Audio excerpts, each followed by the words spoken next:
you say? What do you know, stupids? We're back. We're back. Just like they say at Texas. Horns down. I apologize. It's been a crazy week and a half. Wedding, food poisoning, trying to get all this lined up. Work's been crazy. So we are back. We are ready to do episode 14. Peep the whiteboard. The whiteboard's going to have everything you need for episodes on. If you can't read it, zoom in or get a bigger phone. You know what I'm saying? Maybe one of those titanium 14 iPhones or 15 iPhones. So we're going to preview every college football for 11, review 11, preview 12, playoff rankings, and then bets. So big news, big news. What do you say? What do you know, stupids? Big news. Betting is back. So follow us on Twitter at the Bubcast _. That is where I lay down bets. I had a 10 out of 13 team parlay hit. But you're going to be like, well, parlays only matter if you get all 13. Yeah, well, 10 out of 13 ain't too bad for a $2 bet to win 30. So if you want bets to pay the bills, follow us on Twitter. Let's just jump right into it. What a week of college football, this past one. I know we're a little behind schedule and a little delayed. Give me a second here. Let me fix these headphones. These headphones are so quacking short. All right, so we've got Jimbo. We'll go into that in a little bit later. We've got Michigan. We've got playoff rankings. So we will jump into all that nonsense here in a minute. But let's just go ahead and go through it. So we have Ohio State dominated Michigan State. Looked good. Number 11, Louisville, survived an upset bid.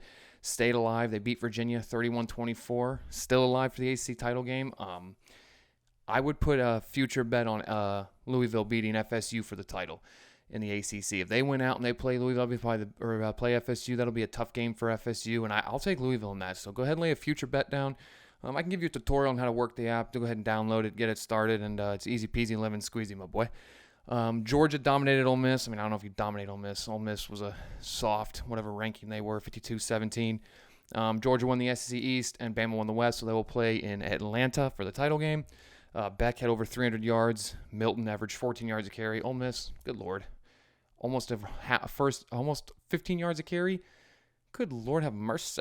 And 600 in total, 11 yards for Georgia. So Georgia pretty much just offensively dominated. We'll see if that can kind of be a thing continuously. We'll see if that offense is what that offense is. Because that's one, and that's not, they haven't had stuff like that in a long time. So we'll beat Ole Miss, bunch of offensive points. We'll see. Michigan beat PSU 25-14 with 32 straight runs. Didn't even throw the ball. Chrome had 145 yards, 2 touchdowns. They didn't throw the ball because they can't throw the ball. So yeah, they ran the ball 32 straight because they don't have a quarterback. Washington beat Utah 35-28. Bo Nix went off 404 yards, 4 tutties. Easily a Heisman favorite. That dude is just absolutely, I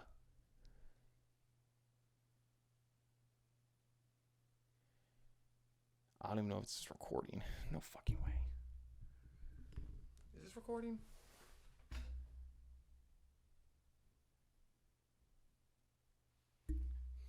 Is it? Let me go ahead and waddle my way over here. Oh, it is. Chill. It is recording. Well, giddy bit.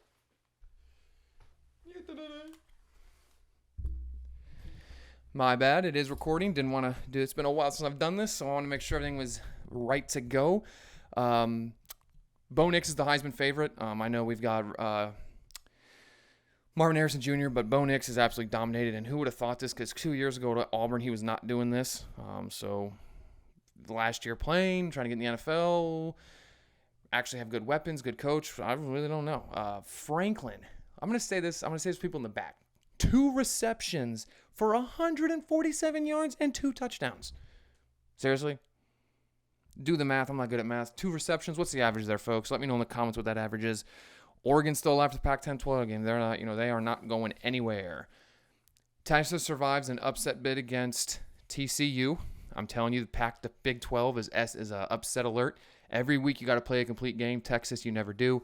I would buckle up, Texas fans. If you lose to Iowa State, that's going to make some craziness in the Big 12. So Texas, play 4 quarters. That's how many you need. I know it's not hard. It's hard to count in Texas. 4 quarters.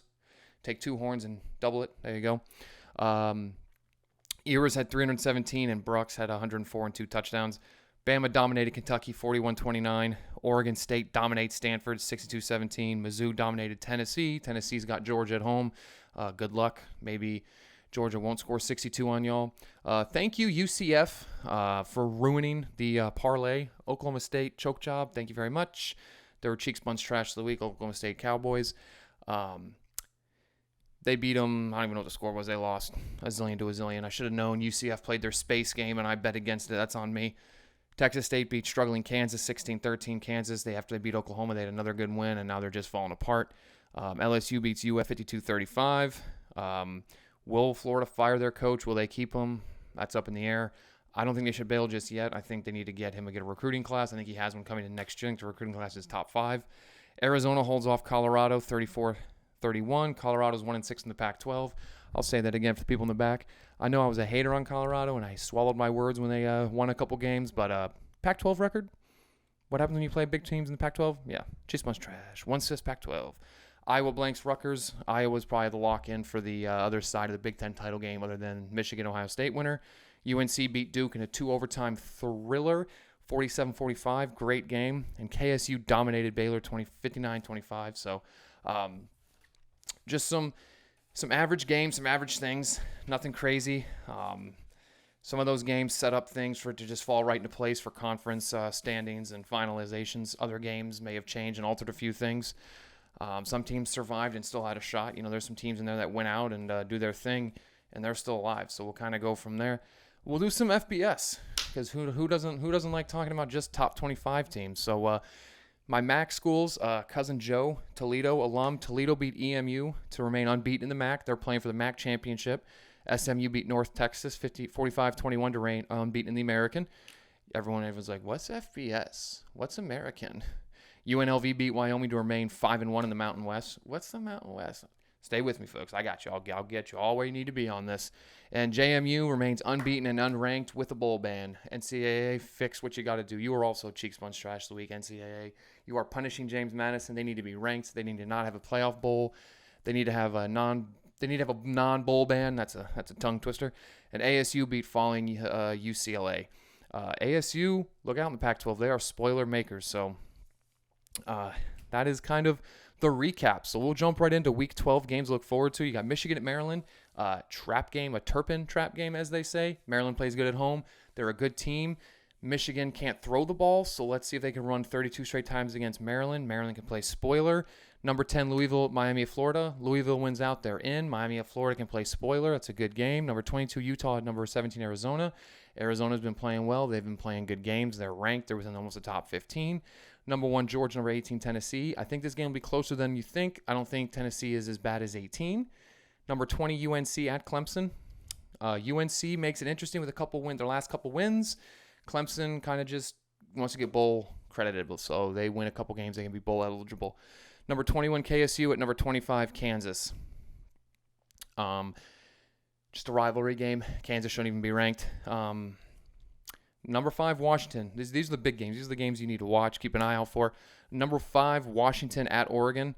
Oregon State, I'm sorry. And Oregon State is a favorite at -1.5.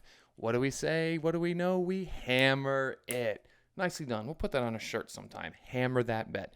If they're giving Oklahoma State -1.5, take that -1.5. Number 7, Texas at Iowa State. Upset alert. If you got a $5 bill sitting in your wallet, lay that bet on Iowa State beating Texas. Not only does Iowa State beating Texas stir all kinds of things up in the Big 12, it will alter Texas's ability to play out, win out, and get in. Iowa State can kind of control its own destiny. So if Texas fumbles the bag, Iowa State makes this really interesting. So if you got a $5, let that $5 down and take Iowa State at home to beat Texas. Texas hasn't played a complete game. They don't play four-quarter football. So you heard it here too, folks. I got two straight underdog bets. Well, one's a favorite because it's Oregon State. So let those ride. App State at JMU. Game day is at James Madison. Watch that. It's going to be a great show. Pat McAfee show was out there, and they were out there in full force. UCLA at USC, rivalry, and number 8-2 UNLV at 8-2 Air Force for the Mountain West. So let's see how those two fare at it. And those guys seem like they're going to do what they need to do. So I am extremely excited. The rankings, let's go jump right into the rankings. Didn't change much.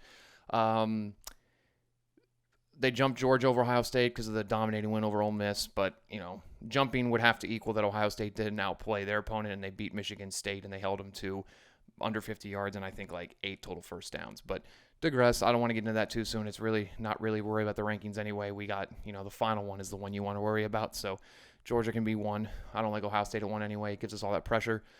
Missouri went up 5. Iowa went up 6. Oklahoma State dropped down 8.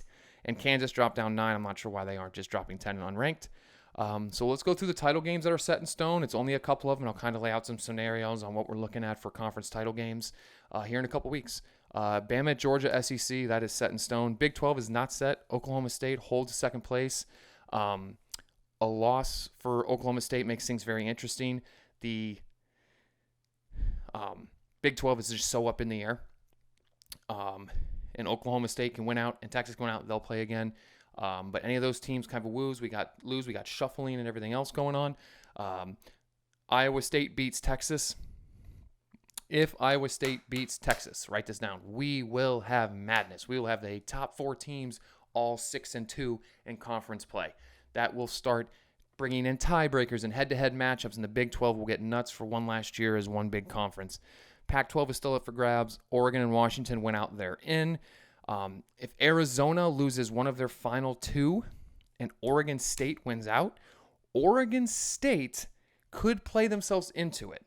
So that's a lot. That's a mouthful. So I'll say that again. If Arizona loses 1 out of their 2 and Oregon State wins out. Now, Oregon State also plays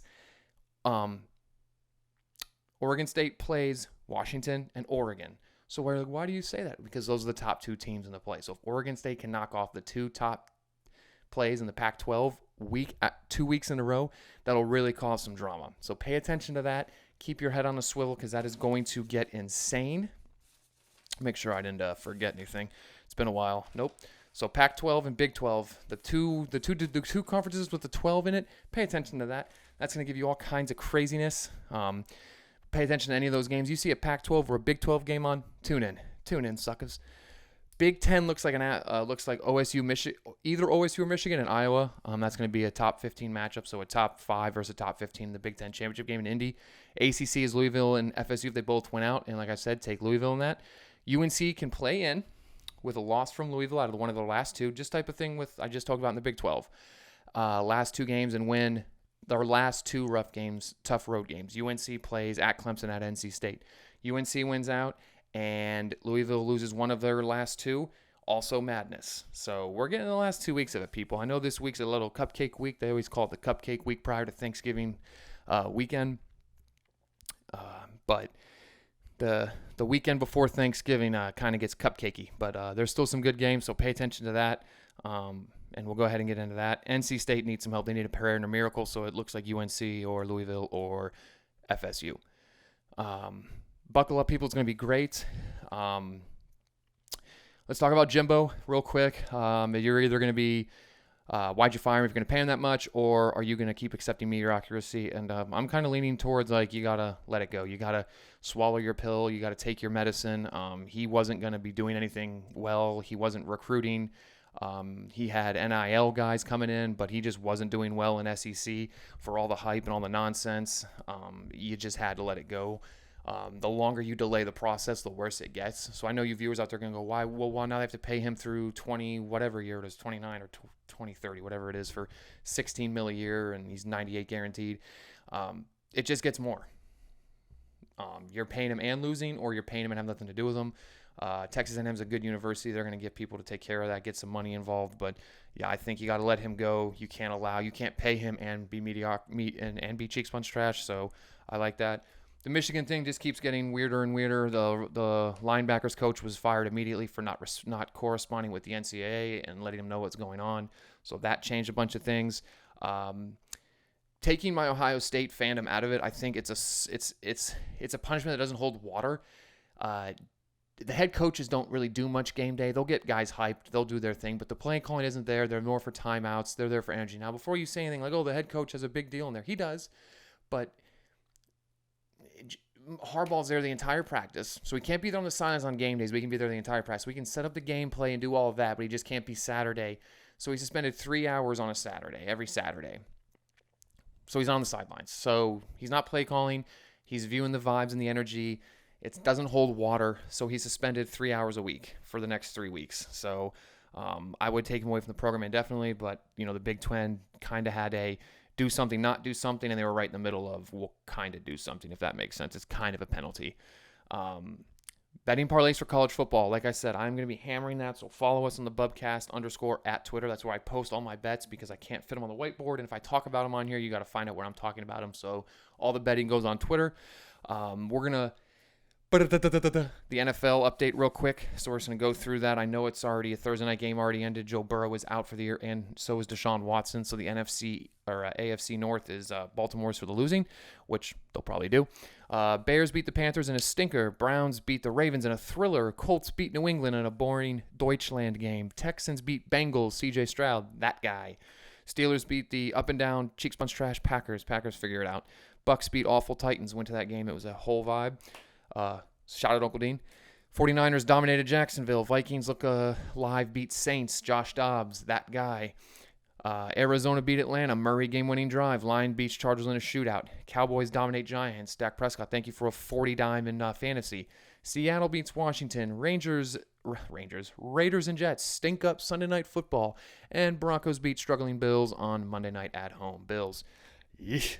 Stephon Diggs, you got to get out of there, my boy. Got to get out of there. We're going to go ahead and talk about some NFL games coming up this week 11. We got Pittsburgh at Cleveland. Tune in. That's a rivalry game. We don't like Pitt. Jets at Bills. Vikings at Broncos. Sunday Night Football. Monday Night Football. Chiefs at Eagles.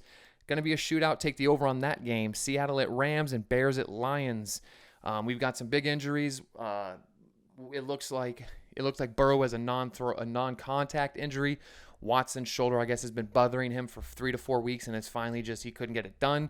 Am I surprised? No, he's probably going to take that money and do something with it for the year. So just a stinker for us. Let's stay healthy. Let's keep fighting because now that Joe Burrow's out, we already beat Baltimore once and we're done playing them. So we, and I like our backup. I think he's a good dude. We got, get our offense going. I like Ford. I like Njoku. We've got guys that can go. So keep it going. Keep what we need to do. So that was kind of a quick episode. I have been struggling to get this out. It's been busy, crazy. Thank you for all the wait and everything else. I'm going to be getting on TikTok later tonight, posting on Twitter for tomorrow's games. I'm going to be laying some bets down. I've got some future bets. That's the best part of that app is future bets. Future winners as underdogs. When they're underdogs now, they may not be underdogs later. Lay it, hammer it. Thanks for the patience. This one will be uploaded here in about 30, 45 minutes. Appreciate everybody. I am ready to go, ready to post again on Sunday night, so I will see everyone Sunday night. Thanks for the views. Follow, subscribes. Follow us on everything. Social media, YouTube, the Bubcast, Instagram, Bubcast Official, TikTok at the Bubcast. I'll be posting on there. And follow the YouTube channel, the Bubcast. Appreciate y'all. Buckle up. I'm so excited. This is going to be great. College football is starting to get into the nitty gritty. Happy early Turkey Day. We're going to be doing some Turkey Day episodes. Nice Turkey Day episodes. So do y'all sing. Have a great weekend. And as we always say, what do you know, stupids?